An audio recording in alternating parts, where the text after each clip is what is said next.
The film ends showing title cards indicating that this was the first, and to date, only a time in the history of Argentina, and any other country in the world, that a civil trial was conducted against former military rulers with such successful results and, up to present times, Argentina is still a democratic country. We also get to see images of the real historical people and procedures.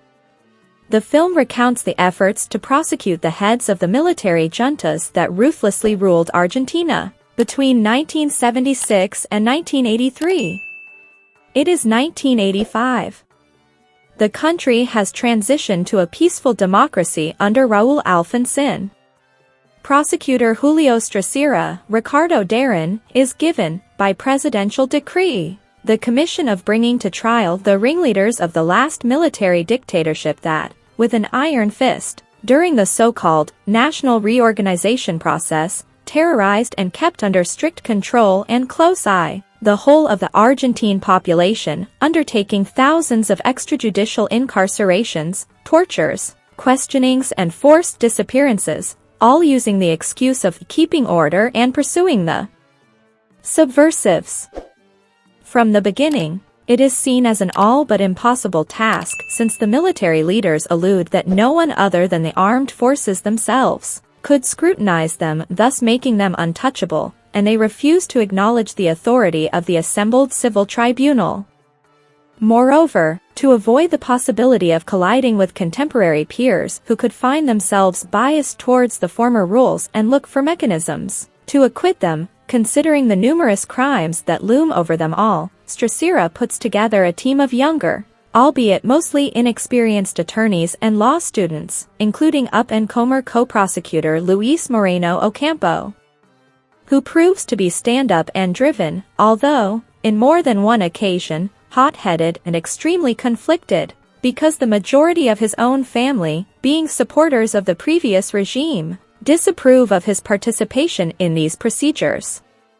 Over the course of the following months, Stracera and his team go to great lengths to gather the necessary evidence, which proves to range from extremely difficult and risky to obtain, to impossible, due to the secretive nature of how the military leaders conducted themselves to give the impression of order and discipline being kept. Additionally, they are the constant target of cowardly conducted threats in the shape of secret messages and harassing phone calls. For Stracera himself, this takes a toll on his personal life since his wife Sylvia is wary of the whole ordeal and what could come off it. His daughter Veronica has been involved with a man who could be part of the former regime and could be spying on them. His young son Javi is very taken and involved in his father's efforts to attain justice for those affected by the dictatorship.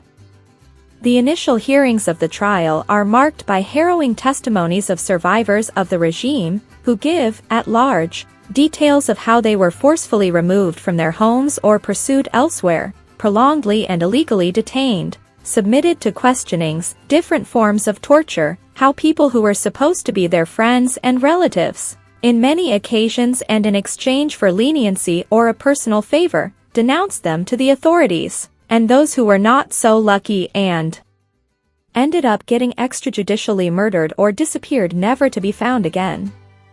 Particularly notable are, at this point, the presence of the Mothers of the Plaza de Mayo, a congregation of grieving ladies whose children were directly targeted by the junta, as well as the devastating testimony of Adriana Calvo, who testifies how, being heavily pregnant, she was imprisoned, submitted to unimaginable torture and even ended up giving birth under inhumane conditions while her captors rejoiced at it. This testimony seems to have a daunting effect on Moreno Ocampo's extremely religious and conservative mother, changing her views towards Fidela Marcelo Pazzi, whom she always saw as an admirable, church-going man. Under the pressure of delivering a guilty verdict, one of the members of Stracera's team comes to the realization that, to be successful, they need to convince the judges that all these orders were taken into effect under the guise of coercion, cowardice and a Neronian frame of mind, as when Roman Emperor Nero gave a thumbs down, sentencing people to death. On the day of the closing arguments, Stracera delivers a powerful speech based on this premise and asserting the need to avoid ever returning to this form of unjust and damaging rule, inspired by the previously released report of Nunca Más, Never Again. A verdict is reached.